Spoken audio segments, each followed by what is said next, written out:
नागपूरमध्ये काय अवस्था आहे? शौचालय दाखवा आणि उमेदवारी मिळवा या निवडणूक आयोगाच्या निर्णयामुळे नवीन वाद निर्माण झालाय। नागपूर महानगरपालिका निवडणूक लढवणाऱ्या उमेदवारांना इतर दाखल्यांसोबतच शौचालयाचा दाखला बंधनकारक करण्यात आलाय। निवडणूक आयोगाचा हा निर्णय लाजिरवाणा असून त्यामुळे कुचंबना होत असल्याची प्रतिक्रिया महिलांनी व्यक्त केली आहे। एकीकडे महिला सक्षमीकरणाच्या गप्पा ठोकायच्या तर दुसरीकडे महिलांना शौचालयासोबतचा फोटो बंधनकारक करायचा याचा महिलांनी निषेध केलाय।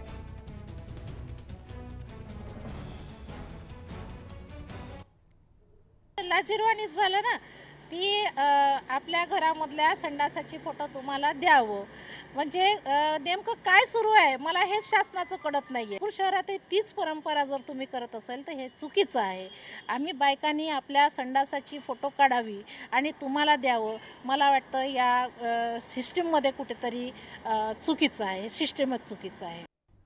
ऐन निवडणुकीत निवडणूक आयोगाच्या या नवीन नियमांमुळे जिल्हा परिषद पंचायत समिती निवडणुकीसाठी इच्छुक उमेदवारांची दमछाक सुरू झाली आहे। महापालिका निवडणुकीतील उमेदवारापेक्षा ग्रामीण भागातील उमेदवार भलत्याच अडचणीत सापडलेत, कारण प्रत्येक उमेदवाराला निवडणूक लढवण्याकरता आपल्या घरी शौचालय असणं आणि ते वापरत असल्याचं प्रमाणपत्र सादर करावं लागतंय आणि त्यामुळे ज्यांच्याकडे शौचालय नाही त्यांच्यावर तातडीने ते बांधून घेण्याची वेळ ओढवली आहे। काही उमेदवार ग्रामपंचायतीमध्ये विनंती करून प्रमाणपत्र मिळवतानाचं चित्र पाहायला मिळतंय। त्यामुळे उमेदवारी अर्ज भरायला सुरुवात झाल्यानंतर अर्ज भरून घेणाऱ्या ऑफिसमध्ये अजूनही शुकशुकाट दिसतोय।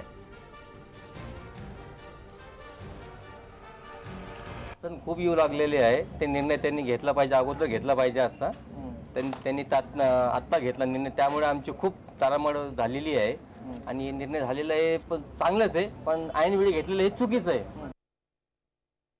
शासनाने हा नवीन नियम काढला आणि शासनाचे या नवीन नियमामुळे उमेदवाराची भरपूर धावपळ होत आहे आणि शासनाने हा नियम 1 महिन्यापूर्वी काढायला पाहिजे होता आणि सर्व ग्रामपंचायतच्या ग्रामसेवकाला यांनी जे पत्राद्वारे कळविलं पाहिजे होतं।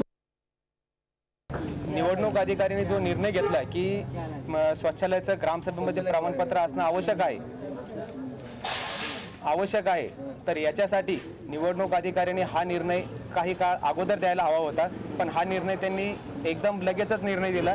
त्यामुळे इच्छुक उमेदवारांची खूप धावपळ होती। हे सगळे कामधंदे बाजूला ठेवून ग्रामसभेमध्ये जाऊन ग्रामसभेमध्ये ठराव घेऊन हे प्रमाणपत्र हस्तगत करावं लागते, त्यामुळे इच्छुक उमेदवारांची खूप अडचण होती। आणि याविषयी बोलायला आपल्याबरोबर आपले प्रतिनिधी मानसी देशपांडे आहेत न्यूजरूममधनं। मानसी, खळबळ उडवून दिली आहे या निवडणूक आयोगाच्या निर्णयामुळे असा किंवा आदेशामुळे आपण म्हणूया असं म्हणायला हरकत नाही। खास करून महिला उमेदवार ज्या आहेत त्या संभ्रमात पडल्यात। त्यांचा नेमका विरोध कशासाठी दिसतोय? पण प्रमाणपत्र द्यावं लागतंय यासाठी की त्यांच्याकडे घरात शौचालय नाहीये? काय गोंधळ, का नेमकं असं होतंय? रुजुता, आपण पाहिलं तर हा तसा संवेदनशील मुद्दा आहे। राज्य निवडणूक आयोगानं हा अतिशय महत्त्वाचा निर्णय घेतला आणि त्यांनी सांगितलं की उमेदवारी अर्ज दाखल करताना तुम्हाला घरी शौचालय असल्याचं प्रमाणपत्र द्यावं लागेल आणि त्याचा फोटो त्यासोबत जोडावा लागेल। आता आपण सगळ्या गोष्टींनी विचार केला तर शौचालय ग्रामीण भागात असण्याचं प्रमाण अजूनही मोठ्या प्रमाणावर कमी आहे। जास्त शौचालय तिकडे नाही आहेत, अनेक गावंही हागणदारी मुक्त नाही आहेत। त्यामुळे तिथल्या महिला उमेदवारांची कुचंबणा आपण समजून घेतली पाहिजे की त्यांना जर घरातल्या शौचालयाचं प्रमाणपत्र निवडणूक आयोगाला द्यावं लागत असेल आणि त्यासोबतचा फोटो जर जोडावा लागत असेल तर कुठल्याही महिला उमेदवारासाठी ही अतिशय कुचंबणा ठरणारी गोष्ट आहे। त्यांना लाज वाटणं साहजिक आहे। त्यामुळे राज्य निवडणूक आयोगानं हा निर्णय घेताना नेमका या सगळ्या गोष्टींचा विचार केला होता का, हा एक प्रश्न उपस्थित होतो। दुसरी गोष्ट म्हणजे अनेक उमेदवारांना ही गोष्ट अपमानास्पद वाटते, कारण त्यांचं असं म्हणणं आहे की आम्ही शिकलेले आहोत, आम्ही आता उमेदवारी अर्ज दाखल करतो त्याचा अर्थ असा आहे की आमच्याकडे शौचालय आहेतच, तेव्हा तुम्हाला हे प्रमाणपत्र हवं कशासाठी आहे? त्याच्यामुळे हा प्रश्न इथे उमेदवार उपस्थित करतायत आणि त्यांना हा अपमान वाटतोय जो निवडणूक आयोगानं त्यांचा केलाय। पण आपण औरंगाबाद मधली एक गोष्ट आपल्या प्रेक्षकांना दाखवली रुजुता, आणि त्यामध्ये हे आपण सांगितलं की अनेक गावं अजूनही हागणदारी मुक्त नाही आहेत, अनेक गावांमध्ये हागणदाऱ्या अजूनही आहेत, तिथे शौचालयांचं प्रमाण अजूनही कमी आहे आणि त्यामुळे विशेषतः ग्रामीण भागामध्ये शौचालयांचं प्रमाण वाढावं त्यासाठी निवडणूक आयोगानं हा महत्त्वपूर्ण असा निर्णय घेतला। त्यामागचा उद्देश जरी चांगला असला निवडणूक आयोगाचा तरी ही संवेदनशीलता त्यांनाही लक्षात घ्यावी लागेल। विशेषतः महिला उमेदवारांची होणारी कुचंबणा त्यांना ध्यानात घ्यावी लागेल। रुजुता, नक्कीच मानसी, खूप खूप धन्यवाद।